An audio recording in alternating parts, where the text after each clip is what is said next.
बाप्पांचं आगमन तर माझ्या घरी झालेलंच आहे। आता बाप्पांना नैवेद्य दाखवायचा आहे, त्यांची स्थापना करायची।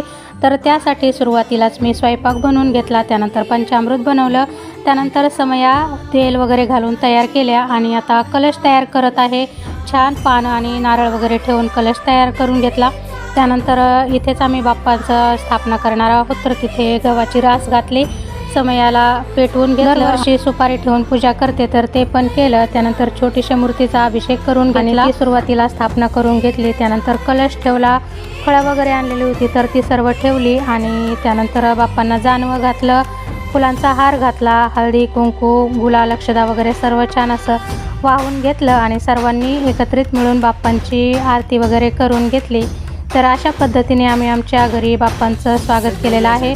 खूप जास्त डेकोरेशन वगैरे यावेळेस नाही केलं, अगदी साधंसुधं बाप्पांचं स्वागत केलं आणि छान असं नैवेद्य पण दाखवून घेतलं।